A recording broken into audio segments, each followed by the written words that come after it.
Hi, everyone, and welcome to this episode of the Awareness Podcast.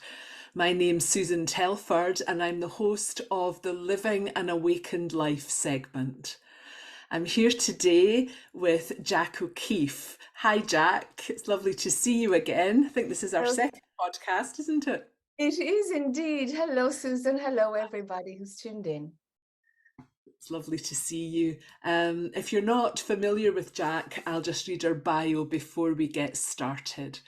So Jac is a spiritual leader, teacher, and author of the books Born to be Free and How to Be a Spiritual Rebel. She's also a founding member of the Association for Spiritual Integrity, known as ASI. This organisation encourages spiritual teachers and the community to support one another in a process of growth and spiritual development. It aims to develop a network of resources for those in a role of leadership, and it encourages continual self-reflection. And I'm actually a member, Jac. Yay, good for you, Susan. That's great. Jac's awakening story. Check out her Buddha at the gas pump interview, and you can learn more about Jac at her website www.jac, which is JAC-O'Keeffe.com, and the links will be in the show notes. I mentioned this in our first podcast, Jac, but I love the little paragraph that you have on your website, which says, Jac's teaching is about empowering individuals who are done with seeking, done with hiding, and done with outsourcing their spiritual awakening to gurus. It's for people who are ready to go to God in their own two shoes. I love that. I just love that. So again, welcome. It's lovely to see you. I'm looking forward to our conversation today. So, as I said, the podcast is the Living an Awakened Life podcast. And so I think the obvious question where I like to start with teachers is, from your perspective, what does it mean to be awakened? I think there's a lot of confusion out there these days around what being awakened is. It doesn't mean that your third eye is open, that you can see chakras, that you have strong intuition, that you can read Akashic records or do auric readings or really good with whatever it is, crystals, or it's got nothing to do with those skills, extrasensory skills at all. They happen to some people on the spiritual path, but it's not an attainment, an indicator of an attainment of a level of spiritual awakening. Neither is the heart chakra opening that you'll get when you're with a spiritual teacher. That doesn't mean, oh, I'm in the presence of someone who's fully awakened because I had this extraordinary spiritual experience with them. That's not an indicator either. And so it's tricky for somebody to know if somebody else is awakened. It's tricky. What is for sure is that it's also tricky to know if you're awakened yourself, because it's a moment-to-moment thing. It means being as focused on presence and the present as you can be. It means being able to shift different lenses of perception and never get stuck to any one viewpoint. So let's say something happens to you and your primary relationship, is in a bad spot, or a child is sick and you're completely stuck in story, or someone in your family passes away and you're stuck in the pain of it. Do you have any capacity to go into what's deeper when story is strong? If you have that capacity, without denying the story, can I hold my human pain? And can I also know that there is only presence? Can I go to the place of where I recognize that my mind has created my human story? Can I go to the place of there never was any story? There is nothing that ever existed. Can I hold all of those lenses of perception at the same time and honor each of those at the same time? And for me, that's being awakened.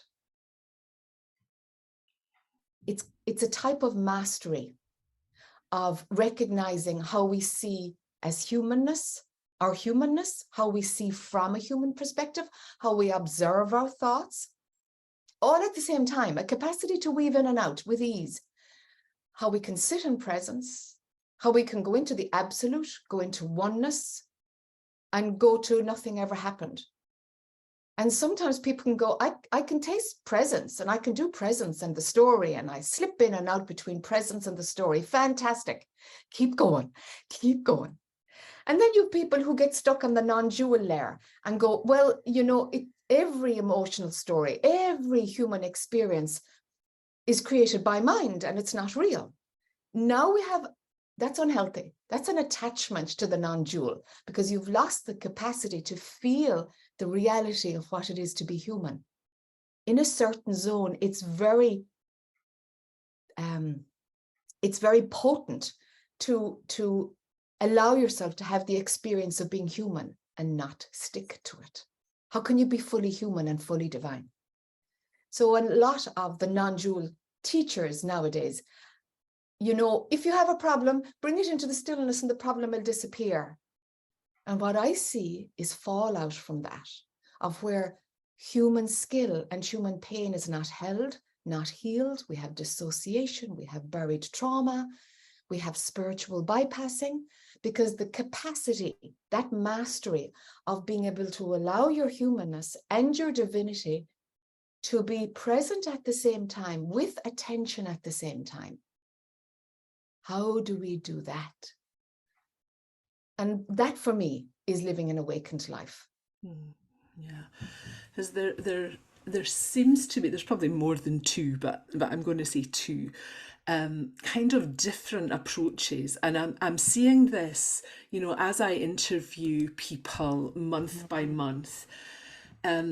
There's one sort of lineage, I suppose, that came via Ramana Maharshi, Nisargadatta, you know, that lineage that says once there is self-liberation, there's no interest in the world, there's no interest in the body, there's no interest in the humanness.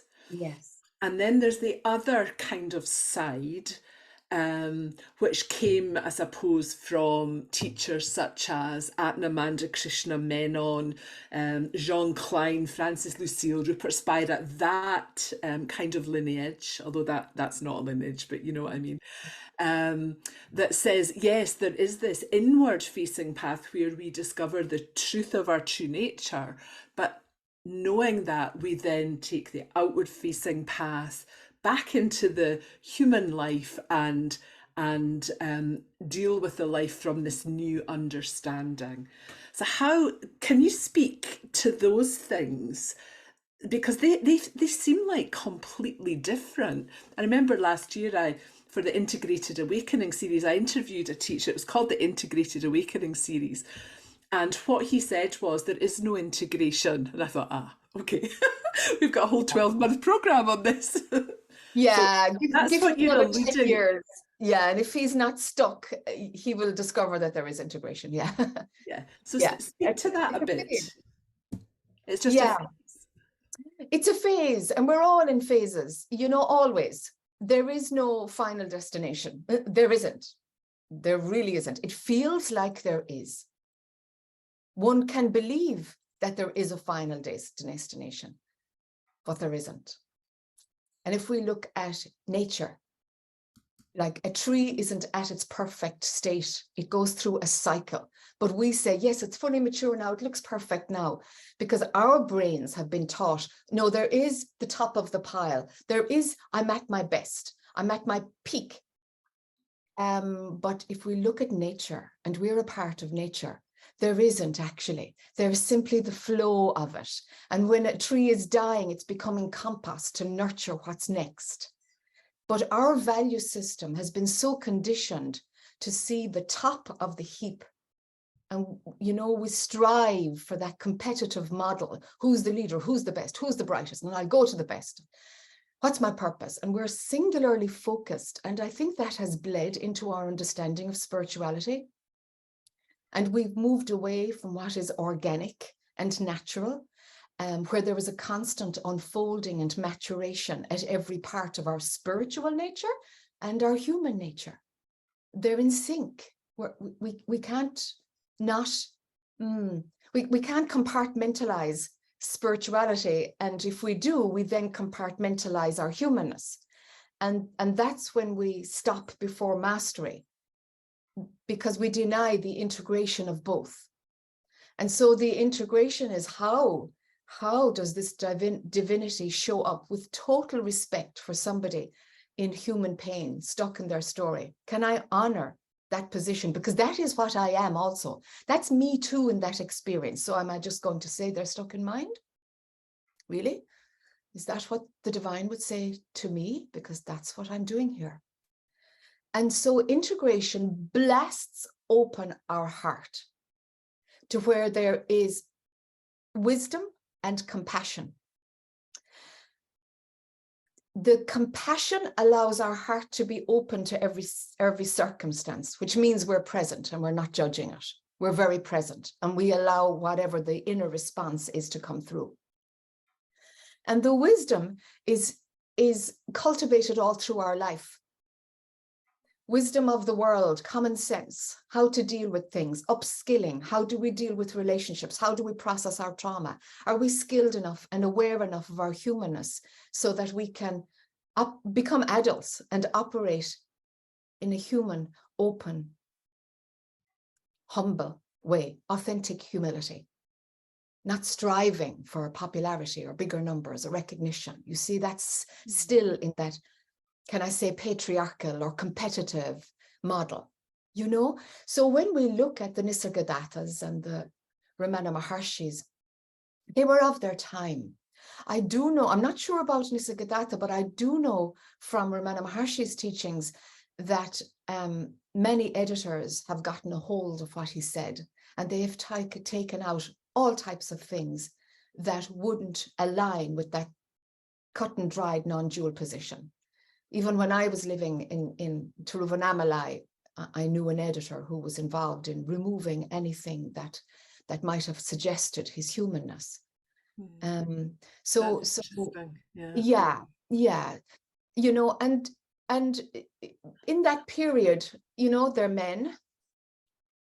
The chastity thing was wrapped up with purity, so there was no integration of, well, how are you in a sexual relationship, and can you achieve that level of mastery, and who models healthy sexual relationships, who is at that level of mastery? But we've compartmentalized largely in our heads, you know, so we're unclear around spiritual mastery and sex. We're unclear.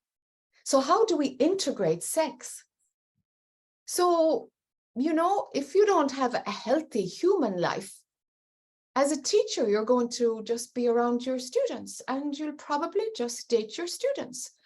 And that's not healthy at all. If it's a repeated pattern, that's red flag. So not taking care of our human needs is a sign of lack of integration. Not honoring that human part of the story. So how do we bring that divine essence into our humanness? That's tricky. Because for some, and in the list there, I would be suspicious of some, of like, and I notice also the amount of men, of the names that you were grabbing, and it's like, yeah, because the story of what awakening has been a male story. It's not wrong, but there is a fuller version, because women have had babies. Women have to give attention to their bodies, to their hormone fluctuations all through their life. You know, even post-menopause. Now we have osteoporosis and the HRT question, and you're still talking to people about your health and your well-being. So our bodies make us more connected to our humanness. And that's a great gift.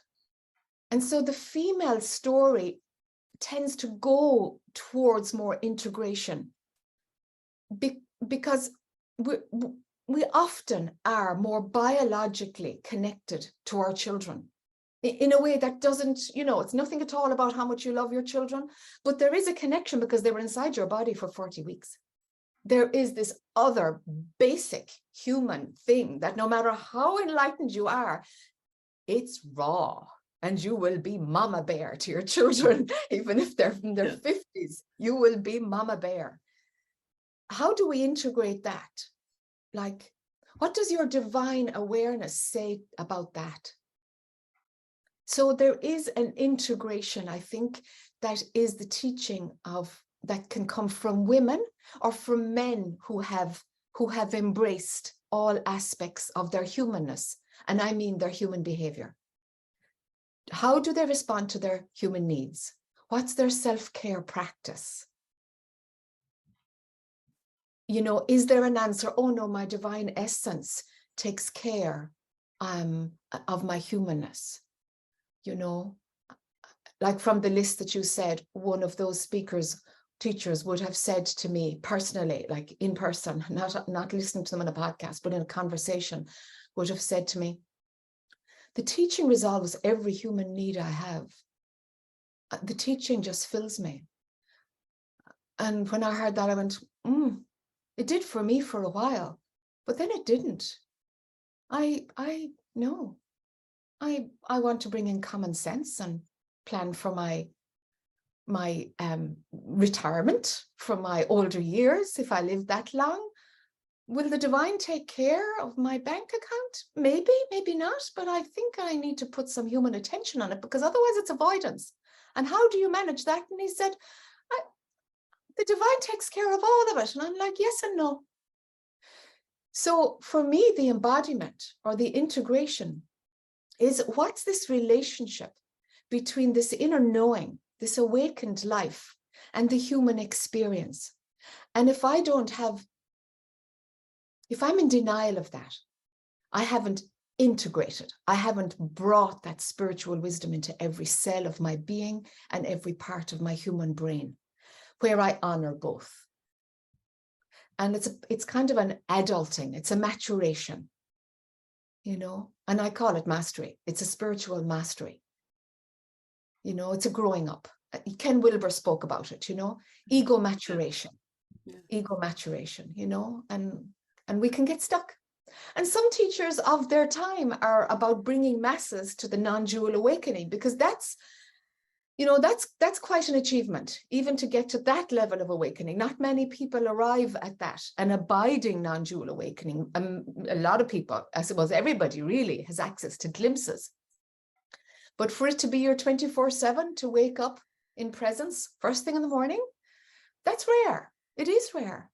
But for those who have that attainment, it doesn't stop there. It doesn't stop there at all. What's deeper than that? What's deeper? And, it's a different terrain altogether, really, to go deeper than that. And it's tough in some way because you have to go back into those pockets of your human experience that you left, and you left unfinished, because many of us were drawn to God because life was just unfulfilling, or was painful, or it wasn't good enough. And so post-awakening, that tidying up has to happen, where I need to make peace with that part of myself that just had enough and I wanted to walk away. And I discovered the inner and I could leave go of the outer. It's like, what part of myself might have been frozen in time there? So there is a drawing together of all parts of our human experiences. And yes, for those of us who do have access to other lifetimes, it means that too. And Ramana Maharshi did leave some keys, like there was a little key left, around mopping up past lives. As his mother was passing, he had his hand on her, I don't know if it was her head or her heart, as she was dying. And he could see the healing of her past lives the thread of her soul's journey, wrapping it up, wrapping it up, wrapping it up. Thank heaven, I believe that text is still left there. There's a little key of like, well, if you're sitting in the divine, why would you need to mop up past lives? What? That's all story, isn't it?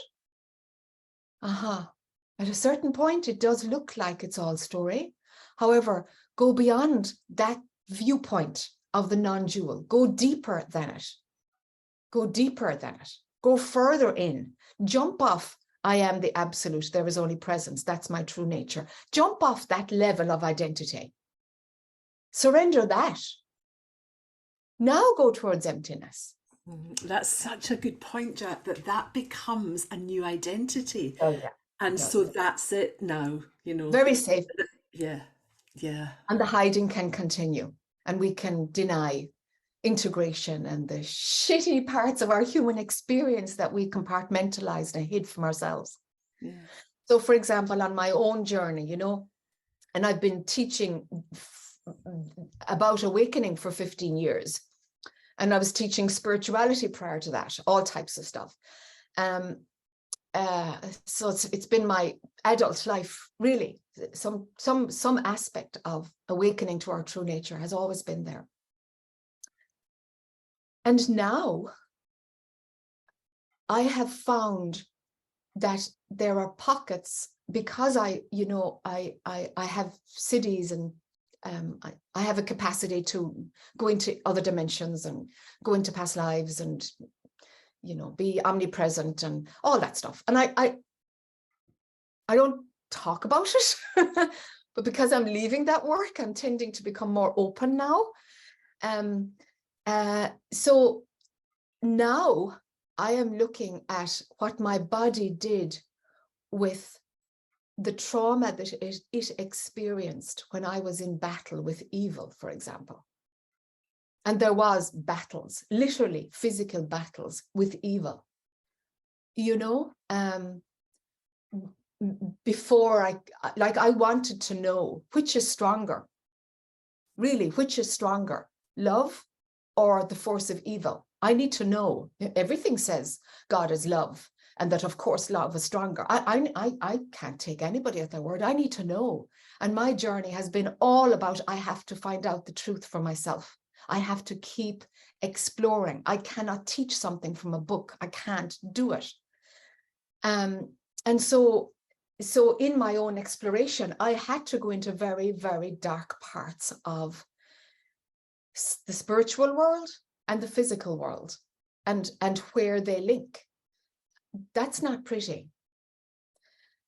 And so my humanness was scared shitless at times, petrified of what I was looking at, reopening very dark rituals, where there was human sacrifice, and I showed up and I was healing something, because that's what happened in a piece of land that somebody kept getting sick on, for example. And I'm like, could you come? And what the heck is going on in my life? What have I to learn? And I'm like, oh my God, it's your land. Could you just move from the land? And I would be drawn to, I need to go to that piece of land actually and see what's there. These kind of things I've done to explore. I want to know. I want to know, why is it unhealthy for this person? What's going on? I know they need to move. And I would go. And then I would discover, oh my God, look at all the pain that's happened on this land. Can I help heal it? So I've been exposed to a lot of very cruel darkness that's in that human beings are capable of. And so I discovered that traumatized my human body. And it's sitting in there. It's sitting in there. And so that's what I'm looking at, particularly this year in 2023. I'm like, oh gosh, there it is. There's that sense. There's that sense of that. I can feel that memory. I'd forgotten for like 20 years. I'd forgotten what it was like to come up against that, very dark force that was so petrified and so full of fear that its power was about manipulation and dominance. What did that do to the Jac energy field? What did that do to me? And I need to remove that, the impact of my work, when I went into those dimensions. And some spiritual teachers haven't gone in there, but I would wonder if there's trauma from their childhood that they have compartmentalized. What's stopping them? What's holding them to, there is only the divine. That's what I am. I am that. You know, what's holding them there? Because when we're stuck to that non-dual identity, or there is only love, when we're stuck there and we haven't gone into deeper, more refined levels of consciousness, and we say, like one of those teachers even that you mentioned, and I haven't referred to this one again now, but it's interesting, the list. Another one has said, Jac, you're totally in your mind. There's nothing deeper than consciousness, nothing. And I'm like, so consciousness hasn't broken down for you. There is no such thing. That's your mind. Like, okay, sure, I know it's not, but what can I do with that? You know, it's like, all right, okay, that's your experience and this is mine. And so consciousness itself breaks down, you know, and we are left with nothing. I mean, nothing. And for most, that brings up fear. And it's like, okay, process fear, because fear is the thing that's keeping you stuck at where you're at. What's keeping you stuck at where you're at? What has taught you that, okay, I'm in a nice place. Oh, this is lovely. I'll just stay here now. It's done. It's all over. It's like, okay, why are you fooling yourself? Why are you fooling yourself? There's no liberation until it's wide open. I mean, wide open. No need to compartmentalize anything. That's liberation. Say more about consciousness breaks down. Say more about that. Yeah, for me, it happened there was 3 steps, 3 clear steps. And I'm putting them in sequence now for the purpose of sharing it. But things don't always happen in this sequence, you know. The first thing was, I wonder, is there attachment to the non-dual, to like, I am pure awareness. I am pure consciousness. Why is there, I am anything? Did I just swap out one type of identity that is subject to the Jac woman in a Jac human life, the personal, to this absolute consciousness? Why do I have to be the absolute consciousness? Why did I bring identity with me at all? What's going on there? And that felt like a trapdoor opening. I thought I was on a solid rock. It felt like stable, unchanging, eternal, outside of time and space. The darn thing melted completely under me. I'm like, holy shit. What now? What the heck is this? So I saw through, I remember exactly where I was, and I woke up first thing in the morning, and it was like, oh my God, there's identity woven into this non-dual awareness.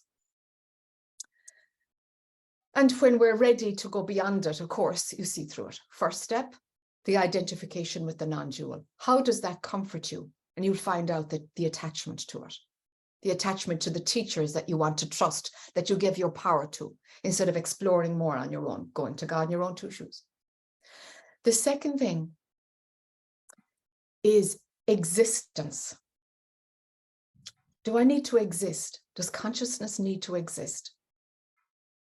Like if you look at the teachings of, you know, okay, Deepak Chopra, he says, one thing we're sure of, that's his start line. One thing is you're sure of, that we exist. You're here, aren't you? You exist.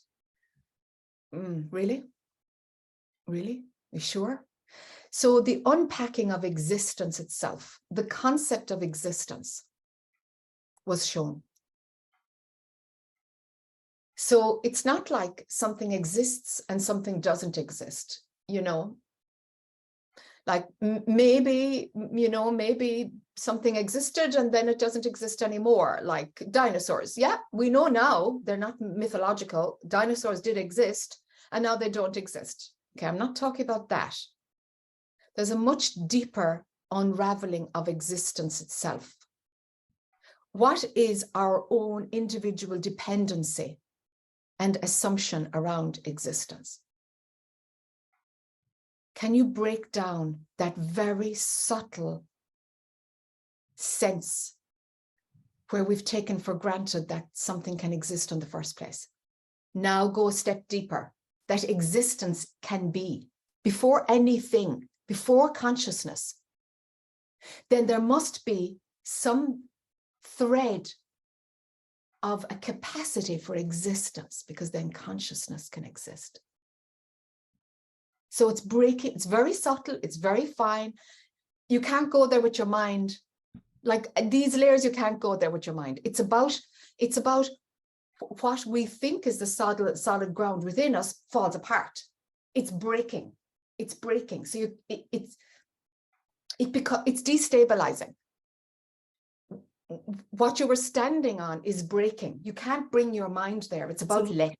help me to understand a little bit more, because I got the first part, Yeah. the identity of I am Yeah. pure consciousness. Yeah. You've swapped identity. Someone I interviewed recently actually said, I am saying I am pure consciousness is a block. Oh, thank heaven. That's good. Oh, I'm delighted. Yeah, Oh, I'm but I'm delighted. not quite getting what you're saying about existence. Yeah. And I get that it's subtle, but are Yes. you, yeah. It's subtle. All right, let's approach it this way. Do you know the two layers? Consciousness, and then consciousness can be aware of itself. Yes. And there's a step between the two, right? That consciousness can be aware of itself. It's like, I always do this with my hand, you know, Turning and to see itself. yeah, for the audio, it's like Yeah. audio only people. It's kind of like my hand is turning around, and my palm, I can see my palm. You know, I'm looking at myself if I put my hand in front of me. You see, so consciousness, it moves and it shifts into a zone of where it can be aware of itself. Now, some non-dual teachings say there's nothing deeper than consciousness is aware of itself. That's it. It's like actually consciousness not aware of itself. All right. Now, consciousness not aware of itself. Consciousness not aware of itself. You see, you can't say you know what that feels like. To say I am it makes no sense, because there's no it at all. But something viscerally, Mm. there's something. It's not, you know, I mean, the words I'm using are stupid now. It's not a thing. But something goes, oh, can't exactly describe what this is, but I'm listening. I'm listening to what Jac and Susan are saying. I'm listening, but I don't know why, and I don't know what they're saying. Great, great. All right. Okay. Now, consciousness that's not aware of itself. Can that be gone? Can that be gone? Even though it's not a thing and it's not even aware of itself, can it be gone?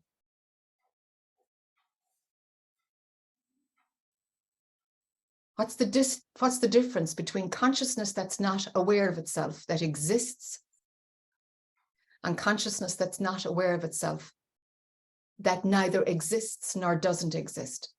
So I'm now inviting you to take away the concept of existence from consciousness that's not aware of itself.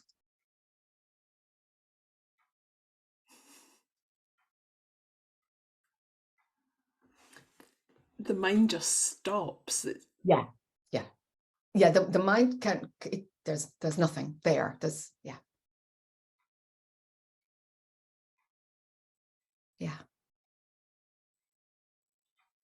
And get to know that zone. And words like emptiness, and take the concept of emptiness away. It's useful. That's a useful kind of way to point to it. It's like, there's nothing, and now take that descriptive sentence, there's nothing, away. All right. What's left? Yeah. Without a sense of place. And take away the sentence, what's left. That's an emptiness that's way deeper than the non-dual. Now, the more we get to know that place, and of course these words are stupid, but the more that is understood, that total emptiness beyond all of it, you get to see that, oh my God, the non-dual is just as much of the story as the dual. The me story is just as much the story of I am pure consciousness. Oh my, they're in play with each other.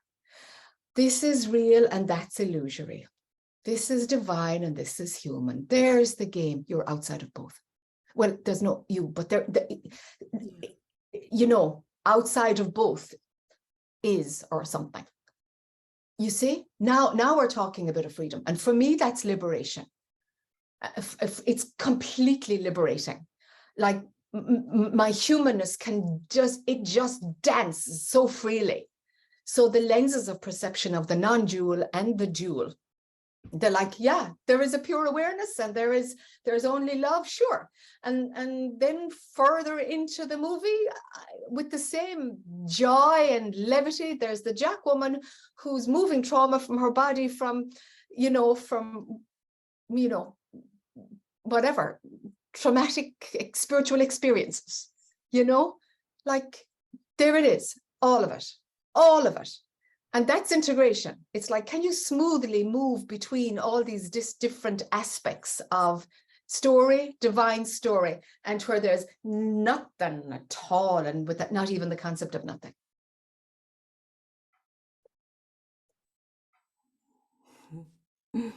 All the judgment is out of that, isn't it? It's Yes.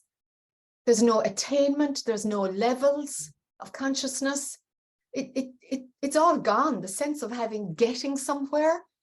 There's simply a feeling of liberation, but there's no, it's like, what was the destination thing? Where was that valid? Oh yeah, I see where that was valid, but it's kind of bullshit too, beautiful bullshit, yeah. So you mentioned just briefly in passing there, now that I'm getting out of this, I'm speaking more freely. Getting out of what, Jac? Yeah, I've noticed that change in myself. The role of being a teacher of spiritual students or seekers.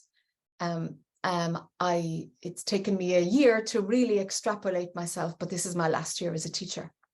I have very few events left. And one is with you guys at the Teachers of God Foundation in your other role, Susan. And a retreat later this year in Carlsbad. So I know they're both time-based things. I hope to be able to leave my 15 years of teaching about an awakened life. I hope to be able to continue to leave them out there. And there's a huge volume of material that's for free, just to help people on their way. But for me, it's done. For the Jac woman, it's done.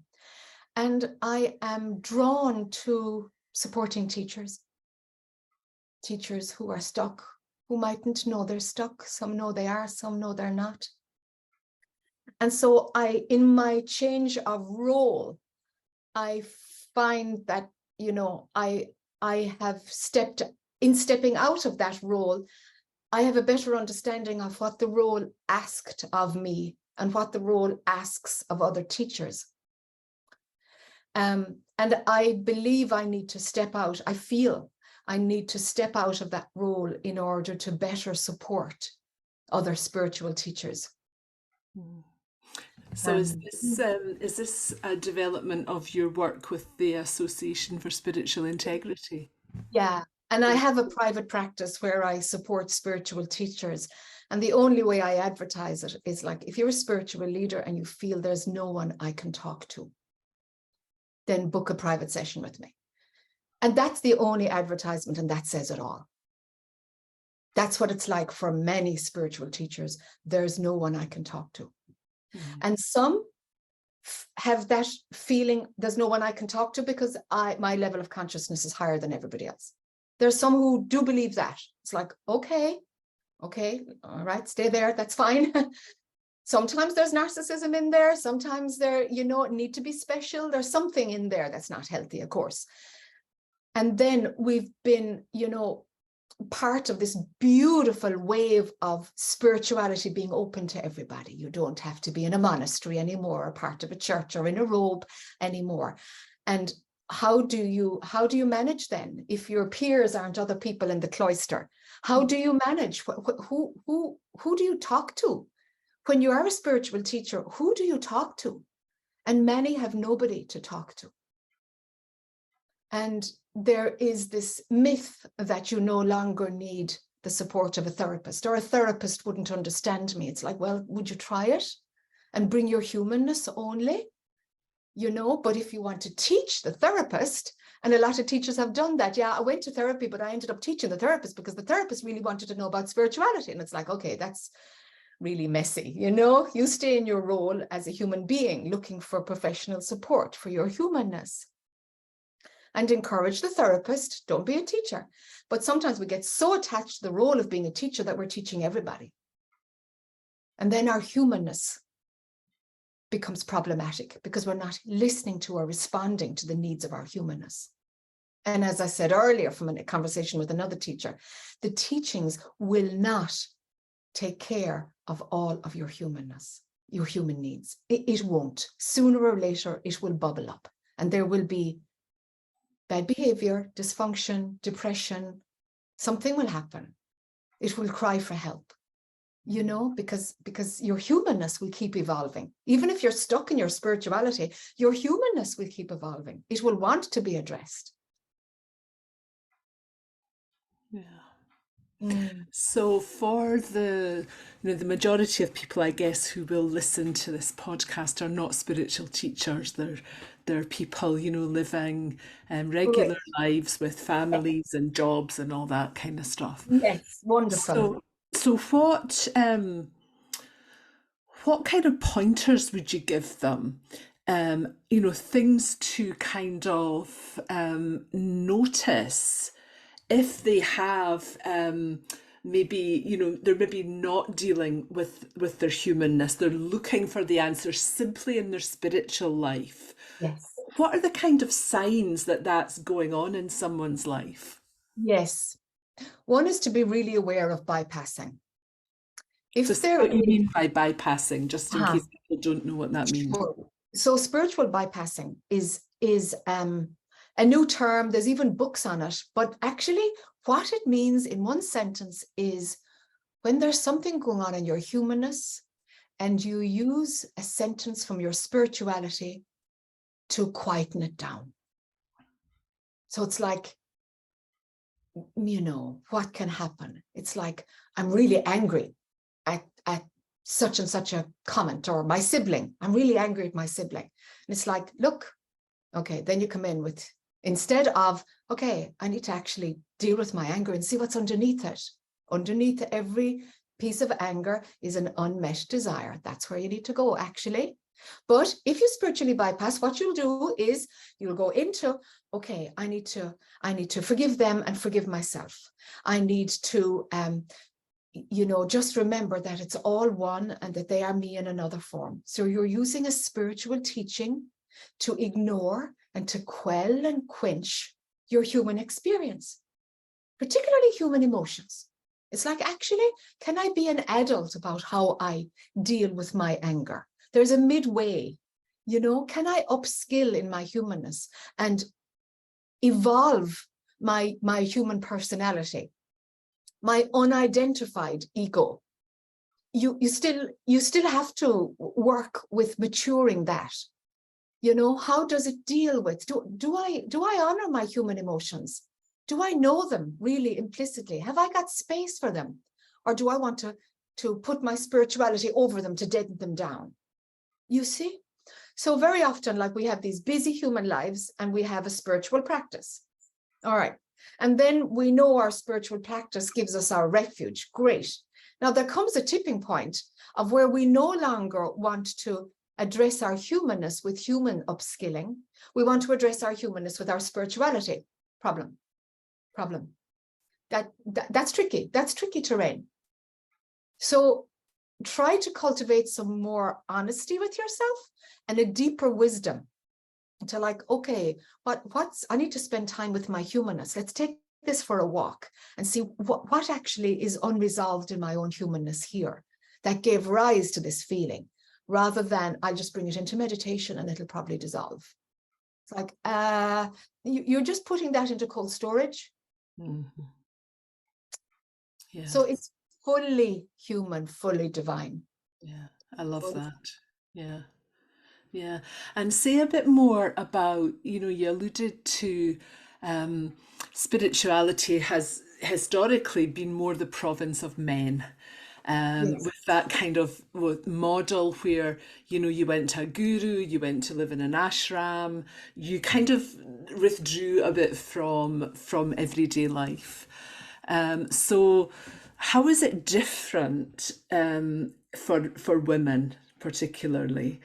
Mhm. What different things are there to deal with, or to just what is it like to be an awakened woman in this modern world, in your everyday life with kids and jobs and grandchildren and Yes. all of that stuff? Yes. It bleeds all the way through. So before I specifically answer your question, for myself as a female teacher, yeah, there are rarely male teachers that want support from female leaders. I mean, it actually just doesn't happen. It's extremely rare. I think Ajay Shanti is the only one I know who had a female spiritual teacher Mm, who speaks about it freely. Um, but it's extremely rare, and it's not because we're not there. It's that because we're not trusted. And that's all over the Bible and in other scriptures too, where we were at home enabling the men to have their spiritual path. So I think we're even addressing more than women. It's anybody who doesn't identify as a male. Let's open it. yeah. Gender fluid. If you don't associate with the identity of being male, this is for you. There are very, very few role models. Very few. We're not given the credibility that men have automatically. We have to support each other. We have to do it our way. And that means bringing your feminine aspect or your non-male part with you. What does it look like? Because we're usually not into how many followers and did I get a credit byline for such and such. We tend to not self-promote. We tend to not. And as a result, we don't get the credit. And then people don't trust us in the same way or come to us as an authority. However, doing it in the way that the male figure has done it, for me, it's like, I don't want to do it like the men do it. It's just denying something and be turning myself inside out. No, I'm a nurturer. I will hold anybody. I don't care if it takes me 4 hours to help this one person and it has no spin-off effect anywhere. I don't get paid for it and I don't get any recognition for it and I get no followers for it. I don't give a crap. I know that I'm supporting the village. I'm part of the village of the way women do it or the way non-males do it, where we're there for each other. We communicate, we hold space for each other. I often laugh about the three wise men, whether it's a myth or authentic, I don't know, but either way, the story we know was written by men, they brought gold, frankincense and myrrh to Jesus, you would bring a load of nappies or diapers, as they call them in the US. You would bring her food. You would clean the house for her. That's what you do, But if the three wise men came with that, would it have any status? Look at it even there, like the wealth and the jewels of a king. And it's like, that's not what she wanted. It's not what the baby wanted either. But it's what has value. 2,000 years later, that still has value. And that's about our competitive model of one male on top, God on top, the spiritual leader on top. And, then good behavior for that spiritual leader is rewarded. We lose our autonomy. We have lost our way of doing it. We support the male. For years and years, we have been modeled that, well, you make babies, you support the husband, the partner, the lover. We do it. I do it.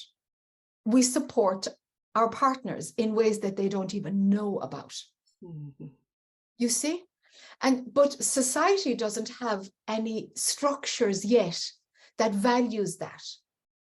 I won't stop doing it. I won't. I'm waiting and encouraging younger non-male identified people to let's see what emerges as the systemic male on top, and everybody behaves the way that leader wants them to behave. Like religions are formed in that way. All gurus work in that way. There's a certain behavior, there's even certain clothing, and then we're kind of going into cults, that is advocated, and if you step outside, well, the others will tell you that you're doing something wrong. Not even the guru, but the others will tell you you're doing something wrong. And so we need to have courage. Those who don't identify as male need to have courage to find our way of doing it and having confidence in it. And don't trade what is coming from your heart or your deepest impetus, your deepest movement, impulse. Follow that, even if it means you've no followers and you're not getting any likes and you can't play the game and nobody's crediting you for something and nobody's asking you to endorse their book and you don't want to write a book, and do it your way. Because eventually, of course, look, there's more than half the population of the world, the last time I checked, was women. So how would we do it? It's not there yet. We don't know, because all of the structures are built to support the male on top, one leader, and we all follow, including spirituality, but actually the kingdom of heaven is within. God is inside. It's your own true nature, and then go deeper than that. Sure, pick up a bit from this teacher, pick up a bit from that teacher, be responsible for yourself. Do it your way. Do it your way. Yeah, that's in my own work, apart from the Teachers of God Foundation, in my own work, yes, that's something that is so alive in me. And I've had to really look at the way that it's supposed to be done and the way you're supposed to show up, and what was actually emerging, what that I said, this is my direct experience, and if it doesn't accord with what one of the teachers say, I am going to listen to my inner wisdom above anything. And then going through that whole thing of, oh no, but what if I'm wrong? What if I've got it wrong? What if I'm going off track? But staying with that and just allowing that that's a process that I'm in at the moment, allowing that more and more and more, and also turning away from that, getting the likes and the followers and selling the programs and all of that kind of stuff. So that's personally helpful. I'm so glad. Well done. More like Susan, please. Everybody out there, that's it. You see, it's doable. It needs courage. It needs honesty. It needs integrity. Yeah. And if we don't have courage, pray for it. That's what I always say to people. It's like, if you think you don't have courage, pray for it. Pull it in. Cultivate it. Rather than slide into the fray of what's been there for millennia. So that leads us very nicely into talking about the classes that you're going to be offering, which is, I think, is right in saying it's going to be your last teaching gig. Yes, it is my very last one with you guys. And it's about power. Yeah, exactly. So the title of it's 4 masterclasses, November 6th, 13th, 20th, and 27th, title The Gifts and Perils of Power. And one of the sentences that I pulled out that I just absolutely love is bring the divine power of inner freedom into your life in a real and practical way. Yes, Yeah. that's it. That's it. And in a way, it's woven right through this conversation. Yeah, it You is. know, in a way it is. It's like, you know, not some sentence that you've learned or even that you heard in meditation. It's like, can I go deeper? Can I go deeper and use what I know for now, but not get stuck to it? And not call it the truth. It is the truth. It's like, actually, every truth is subjective. Every truth, everything. There is no capital T truth at all. Yet, our humanness, we have to learn how to deal with power. We all have power. Are we comfortable with our personal power? Are we comfortable? How does it show up? It's your birthright. You were born with it. Do you exercise it? Do you move away from it? Or give it away to those we think are in authority. Give it away. And how do you deal with surrender on your spiritual path? Do you know the difference between surrender and abdicating your personal power? Mm. Yeah. Are they mixed up? What's it like to hold on to your own power, but yet surrender? Even if it is a teacher that you totally trust and you feel surrender is right, have you held on to your personal power? This is why people fall into cults. This is why. It's because there's a very gray line between abdication of personal power and spiritual surrender.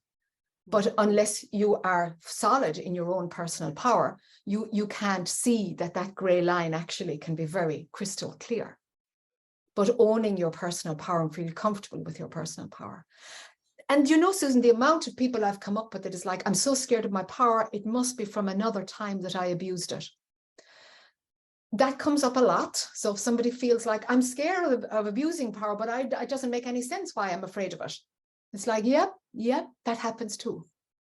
So let's find out what power is, what it's not, how to use it well, what skills do I need to use it properly. You will find that there will be respect for others people's power. You will find that your humility will be cultivated when you use power well.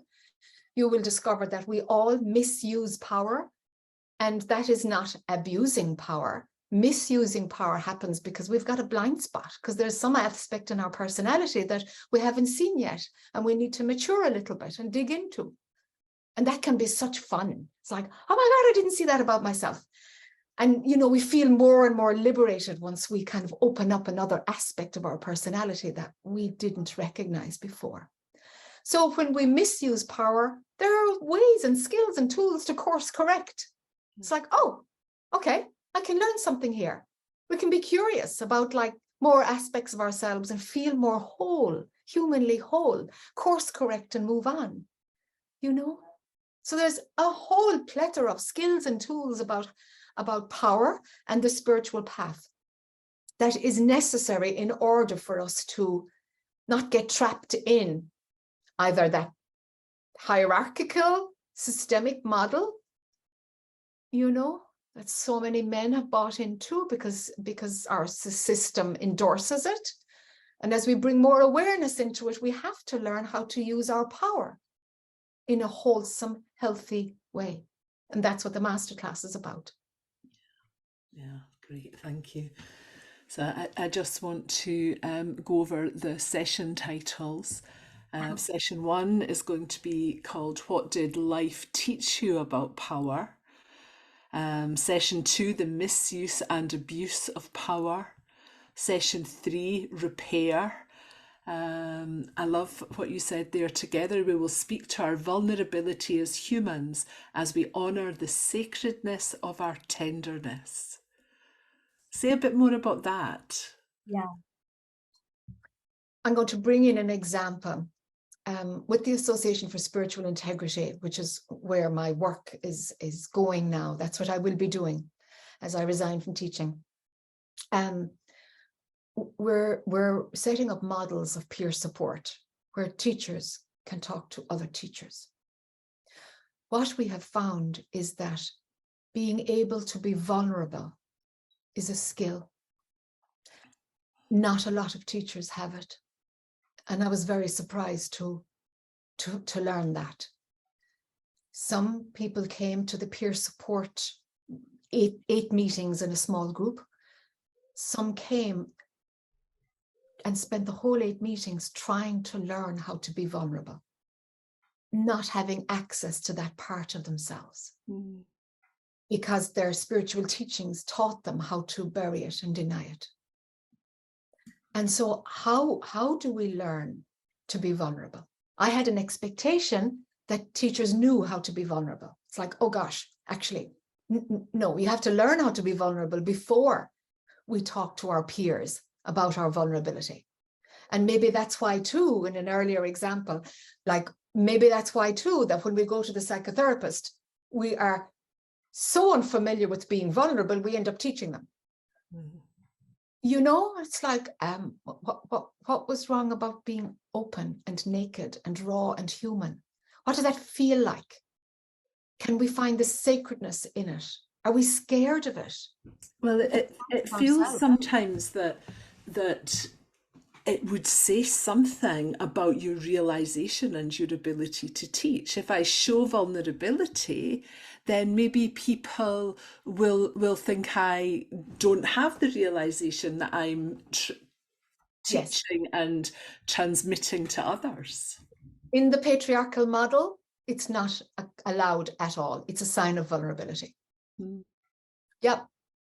It's a sign of vulnerability. You know, even Putin, you know, he never speaks of his family. He doesn't connect with his family. And he has said, if I speak about my family, it shows that I'm vulnerable.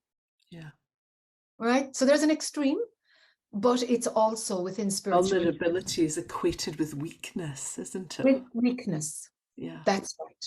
Yeah. And so women are judged, you know, for being weak because we might be judged with our emotions. Yes. We have space for our human expression and therefore we're not evolved when it might be the other way around, you know? Yeah. And we have male teachers behaving badly when there's no space for their own humanness, you know? So like, what is that for each of us? And we have to do that exploration personally. Is it safe for me to talk about my shadow side, what's unresolved, pain, the parts that I want to hide from myself? Why do I hide that from myself? Is it sacred, or does it trigger shame and guilt? Like, where are you on that spectrum? You know, what is your relationship with shame and guilt? And that's usually part of why we hide. You know, we're avoiding those. And can we make peace and understand what shame and guilt are so that we can recognize them and welcome them too, but not get stuck in them, but understand what they are. Say, okay, they exist too. How when they come up, how can I learn from them and move them along quickly? You know, that's a skill set too, which is necessary around learning how to be vulnerable. How do we manage our own tenderness? Yeah. Important conversations. Oh, very important. Essential. Yeah. And the final session is called Power and Spiritual Awakening. So say more about that. You're talking about resting in the heart and dissolving emotions, but as you've said, it's more than that. It's not passive. It's not completely passive, is it? It's funny, you know, I was at a conference a few years ago and I was standing at the back of the hall with the teacher who was going to go up next. You know, I said, oh, well, you're on next. And then, yeah. So, okay, what are you going to do? I'm going to turn on some Shakti. That's what the teacher said. For me, I couldn't even respond. I got such a shock that you would choose to use your spiritual ability to create a trance create spiritual experiences for the group because your mind decided it was going to make a better show. Mm-hmm. That's what's out there. Everywhere, really. So certain skills come to you with spiritual awakening, sure. Do you abuse them for your own personal gain? And the power that that patriarchal model gives us as spiritual leaders, do you buy into it? Do you want it? The amount of people on a spiritual path that say, yes, I know I'm to be a teacher. And when I dig in, it's actually that they want to feel power, the power that comes from it, from the dysfunctional model of it. You know, so having a positive relationship with power, what do you want to do with it? What is your relationship with power? And can we set that up to be very healthy so that with an abiding awakening, and I'm sure some people who come to the master classes have an abiding awakening and they want to go deeper. Most people who come to my work, you know, are teachers, but they're not doing it in the traditional way. But they are teaching, or they are leading, or they are carers, or they are in some way guiding other people on their spiritual path. Most are. And so are they moving away from their own power there? What would it look like if they don't, you know, if they want to honor what is that inner impulse? How does that show up? And how do I not abuse power for personal gain? Because our system and our society is wired, set up for you to be able to abuse that power. For you to say that, yes, that gives me a lot of power. You know, I heard a spiritual teacher saying, I love power. I love it. I just have to admit that I love power. I'm like, okay, I'm glad you admitted it. All right. Can we dig into that a little bit? You know, of course, it came from her childhood where she had no power at all. So using your position as a spiritual leader to compensate for an unresolved pain in your own childhood. Well, for me, I would have an ethical issue with it. Mm. You know, so let's honor your own humanness and resolve why you're attracted to power. Why being a spiritual teacher or leader would seem the ideal career for you. Really, let's pull that apart. You know, I went down a bit of a rabbit hole there, but it's a thing out there at the moment, and it's another thing we have to recognize because of that hierarchical model that it needs to crumble. Yeah, and I think as well, you don't know what you don't know. So going through this masterclass, and you know, there may be people listening who are thinking, well, I don't want to be a spiritual teacher, I'm just a regular person. But there's still so much. We all exercise power in our lives. We do. And yeah, and often we may have blind spots about how, you know, we relate with other people and how we are exercising power over others. So that's yeah. right. That's right. And like, so you have your personal power, and then there's the role power, you know. Where are you in your job, in your relationship? What's the role you play in your closest relationship? Like, you know, if you're in the middle of the family, do you still play the role of being kind of dismissed because you're in the middle of the family, for example? Or are you still parenting everybody, even though you're in your 60s, but you're the eldest of your siblings? You know, are you still, there's a role. So how do we use the power in our roles? You see? And then as we spiritually awaken, what does power mean there? How does our spiritual awareness influence our personal power, our role power? And what status has society given you? What status do you depend on? You know, because you mightn't be a spiritual teacher, but you know, maybe your job has status, or maybe you're kind of the go-to for your friends because they know you meditate a lot. Or like, where do I have spiritual status? Where? Or do I completely hide it? Should I have more more courage to speak from a place of wisdom that's inside me? How do I speak from that place and not get caught up in a power play? How would I do that? Am I silent and in the background because I'm scared of power and of the connection between power and spirituality? Am I scared of that? And it's making me silent.